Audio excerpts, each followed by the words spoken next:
नमस्कार, आप देख रहे हैं आज तक। आपके साथ हूं मैं नेहा बाथम। बीती रात आम आदमी पार्टी के नेता और दिल्ली के पूर्व कानून मंत्री सोमनाथ भारती द्वारका पुलिस स्टेशन पहुंचे। मामला उनकी पत्नी लिपिका मित्रा के साथ जारी विवाद का है।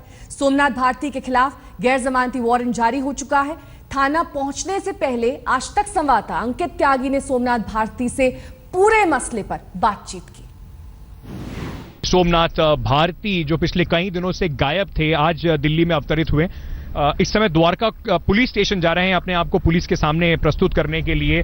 अब उनको 2 दिन का लीव मिला है। अपने जो उनका एक जो कुत्ता है डॉन, जिसको आज बोला गया कि पुलिस को उसकी भी तलाश है, उसको साथ लेकर सोमनाथ भारती कहां भाग रहे थे? आप कहां छुपे हुए थे? मैं तो कहीं छुपा हुआ नहीं था।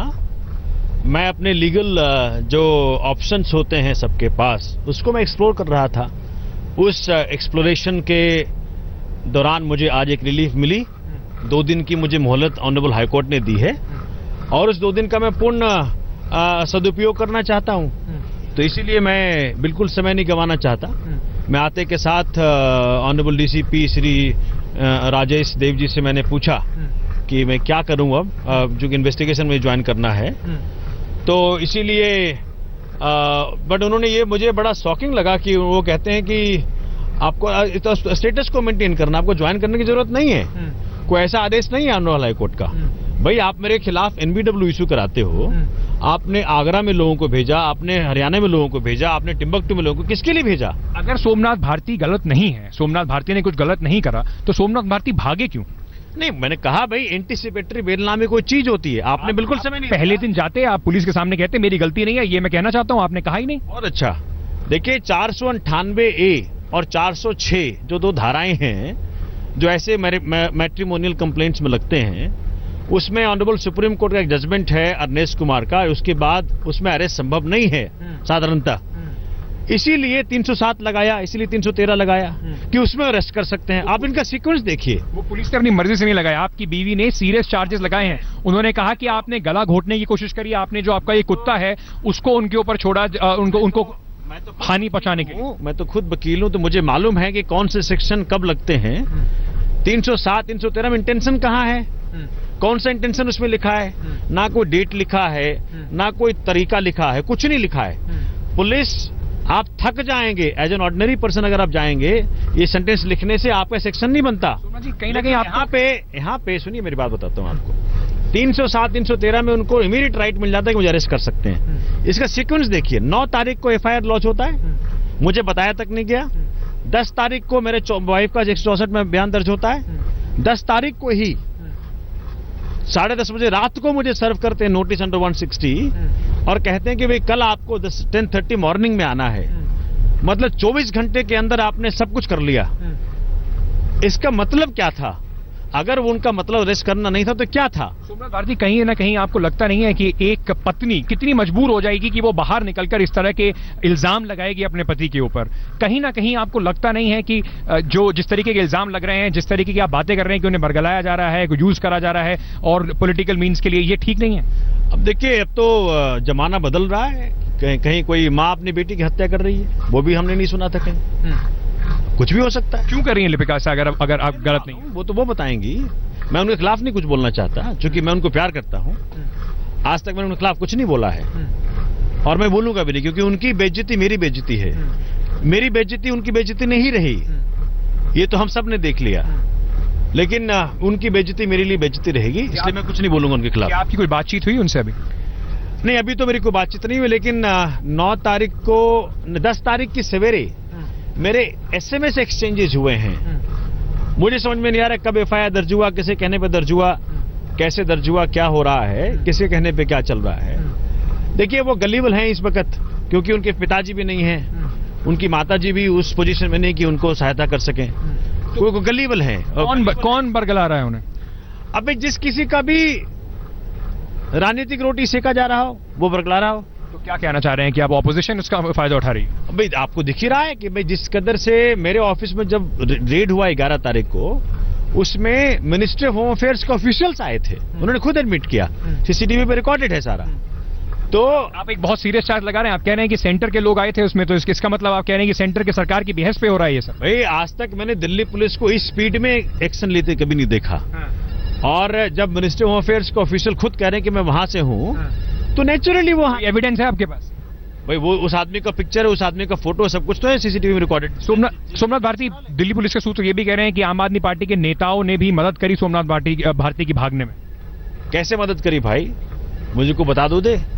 उनके पास तो सारा टेक्नोलॉजी है, रिट्रीव करके बता दें कि मेरे फोन कॉल पे किसी का कॉल आया। कहीं ना कहीं आपको लगता है कि पार्टी को इससे बड़ी एम्बैरेसमेंट हुआ है, पार्टी को कहीं ना कहीं शर्मिंदगी महसूस हुई है सोमनाथ भारती के जिस तरह से ये केस हुआ है? भाई देखिए, पार्टी को शर्मिंदा करने का प्रयास किया जा रहा है, लेकिन हो नहीं रहा है, क्योंकि आज भी पुलिस का मजाक बन गया। एक कुत्ते को पेश करेंगे।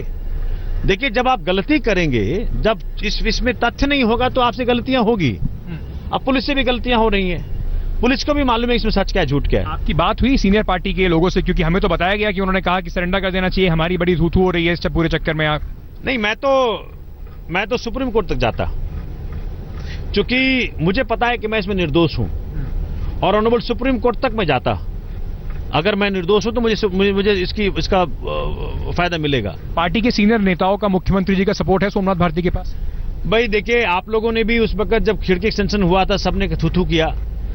खिड़की एक्सटेंशन में 95% वोट मुझे मिले। तो पार्टी भी जानती है सच कहां हूं मैंने पार्टी से पूछा नहीं है, लेकिन मैं गलत नहीं हूं, मेरे आचरण से लोगों को समझ में आता है। सोमनाथ भारती के खिलाफ इसी साल जून महीने में उनकी पत्नी लिपिका मित्रा ने घरेलू हिंसा और जान से मारने की कोशिश का आरोप लगाया था।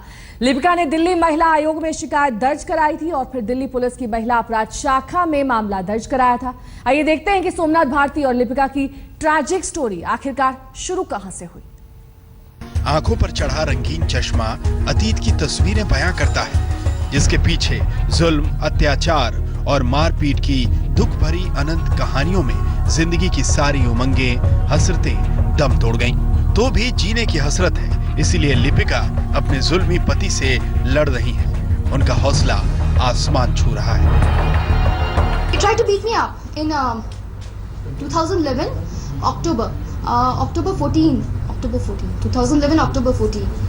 He tried to beat me up in front of the police. Lipika और सोमनाथ के बीच परिचय एक मैट्रिमोनियल साइट के जरिए आया था। दोनों के बीच आपसी रजामंदी के बाद साल 2010 में शादी हुई थी, लेकिन शादी का हनीमून भी नहीं बीता, महावर की रंगत भी पैरों से छूटी नहीं कि सोमनाथ के असल चेहरे को देखकर लिपिका के पैरों तले जमीन खिसक गई। लिपिका के मुताबिक हनीमून के बाद सोमनाथ ने सारे गहने मां के हवाले करने के लिए दबाव बनाना शुरू कर दिया। सोमनाथ और उनके परिजनों ने दहेज के लिए भी ताने देने शुरू कर दिए।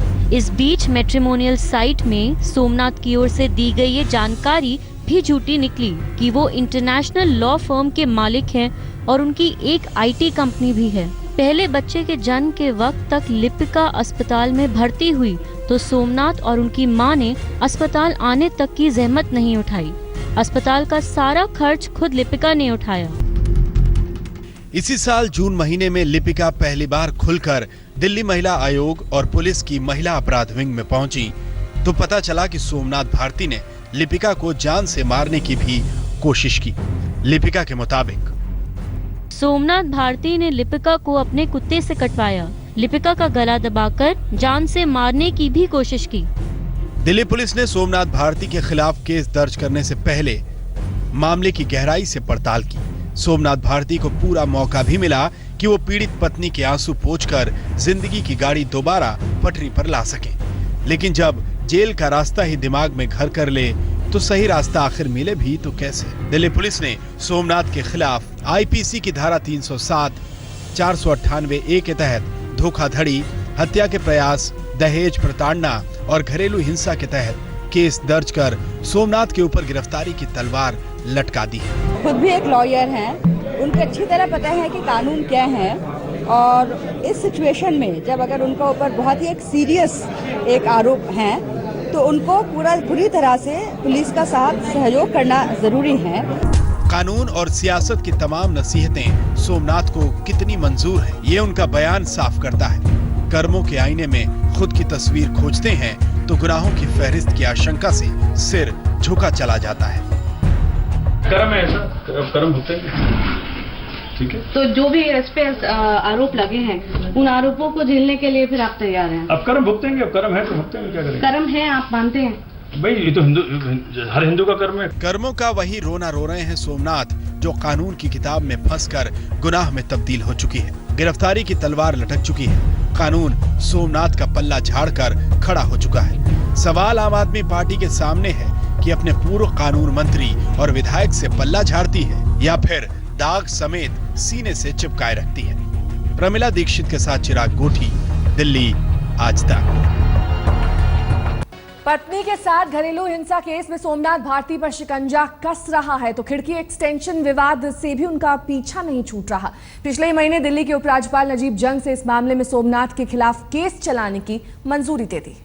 डूब मारो पानी में कि मंत्री 3 बजे रात को बैठ के यहाँ पे तुम्हारी ड्यूटी कर रहा है, फिर भी खड़े हैं सारे घर, सब पता है इनको, ये प्रोटेक्शन देंगे।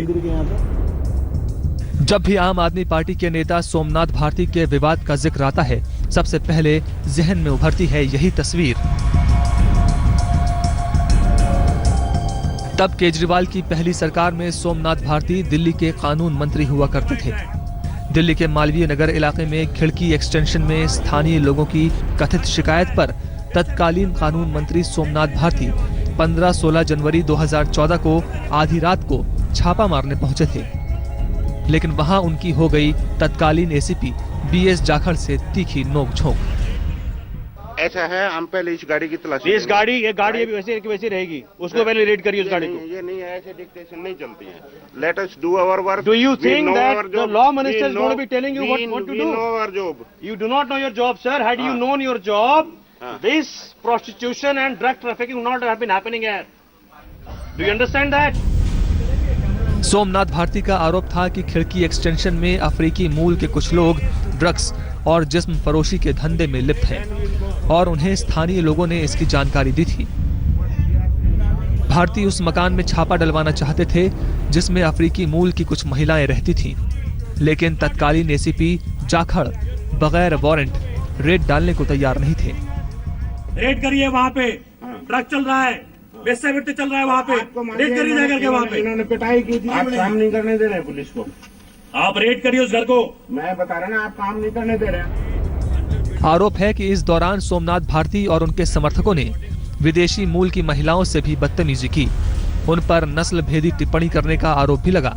आरोप है कि उन्होंने पुलिस पर दबाव डलवाकर 2 महिलाओं का मेडिकल टेस्ट भी करवाया। इस हंगामे के बाद सोमनाथ भारती के खिलाफ जमकर बवाल मचा। सोमनाथ भारती को, कानून तोड़ने वालों को, कानून तोड़ने वाले को, आम आदमी को धोखा देने वालों को, विदेशी महिलाओं के साथ मोलेस्टेशन की। और ये बात विजय गोयल और भारतीय जनता पार्टी नहीं कह रहा, ये बात युगांडा की जो महिलाएं हैं वो कह रही है जाके। बहरहाल पिछले ही महीने दिल्ली के उपराज्यपाल नजीब जंग ने इस मामले में भारती के खिलाफ दिल्ली पुलिस को केस दर्ज करने की इजाजत दे दी है। यानी पत्नी से घरेलू हिंसा विवाद के साथ साथ इस मामले में सोमनाथ भारती बुरी तरह फंस चुके हैं। आज तक ब्यूरो।